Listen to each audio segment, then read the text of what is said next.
Estou aqui a pensar um pouquinho sobre o valor que tem uma vida.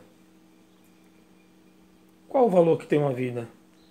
Uma vez eu me recordo que eu me assustei bastante. Independentemente do contexto que eu não sei, eu estava saindo da escola e vi um rapaz muito chateado conversando com o outro. E o outro gritou assim, em certa hora dentro do carro, dizendo bem assim: Fulano, me dê R$ 15, só o dinheiro da bala que eu apago ele. Me dê só R$ 15 o dinheiro da bala do meu revólver que eu apago ele. Aí o cara até olhou assim, viu que eu tava perto e ficou todo sem graça. E eu lembro que eu tinha entre 16 e 18 anos. E aquilo me deixou extremamente pensante. Meu Deus. Qual o valor que tem uma vida, independentemente da falha que ele tenha cometido? Vivemos em um mundo de extremos. Às vezes a gente vê nas redes sociais, por exemplo, um ser humano, ainda posso chamar de ser humano, por mais horrendo que ele seja, porque ele tem dignidade humana, por mais que não mereça, não faça por merecer.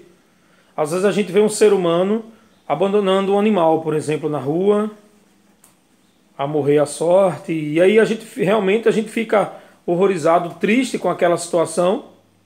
Mas o que eu fico abismado é com os comentários que vêm a partir daí.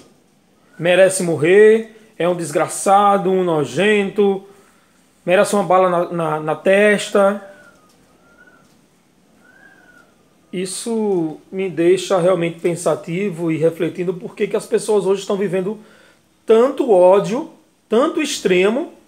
Veja, eu sempre costumo dizer isso, apagando fogo com gasolina. Se a atitude de abandonar um animal à sua sorte já é algo horrendo, e matar essa pessoa, independentemente do que aconteceu com ela, independentemente da ação dela, não seria algo pior?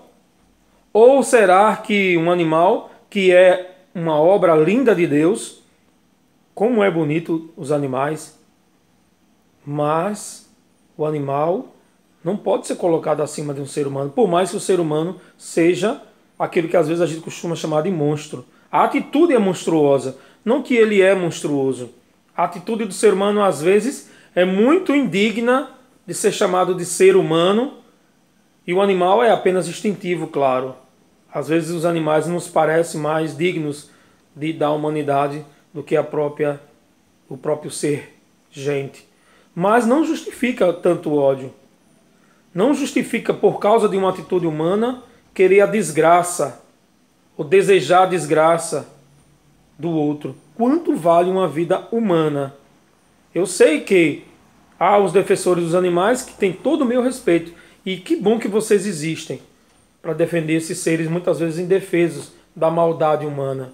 Só que eu queria lembrar que o ser humano, por mais irracional que ele pareça ser, ele tem uma dignidade divina.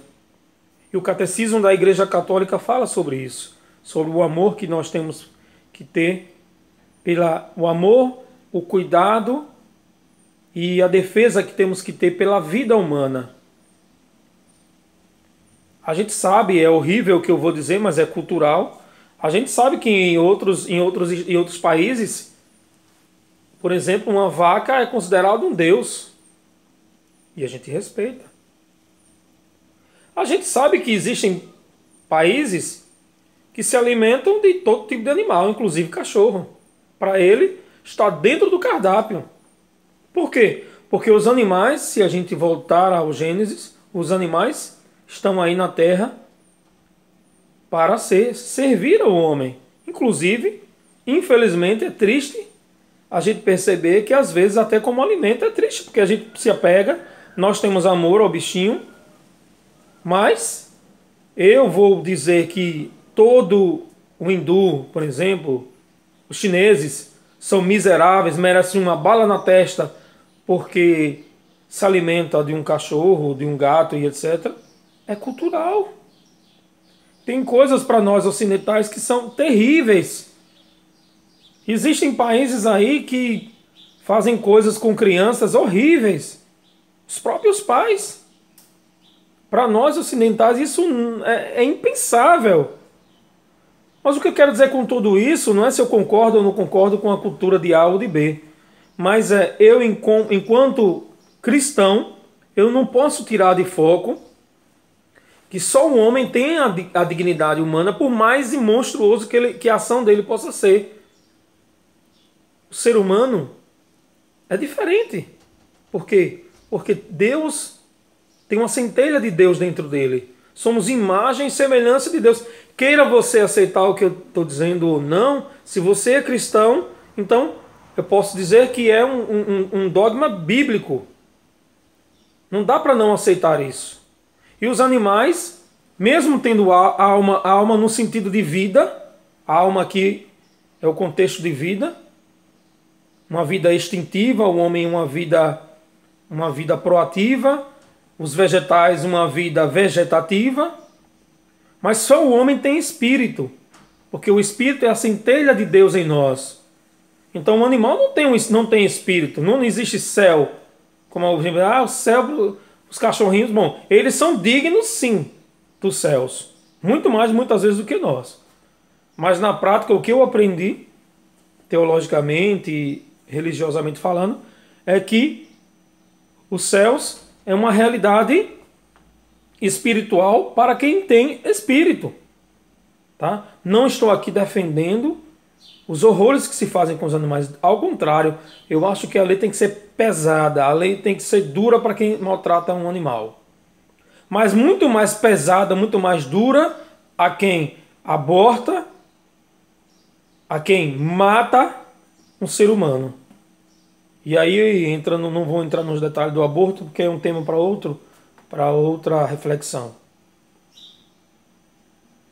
Que a gente possa pensar na dignidade que tem uma vida humana, por mais que aquele ser possa nos parecer asqueroso, indigno de ser chamado gente.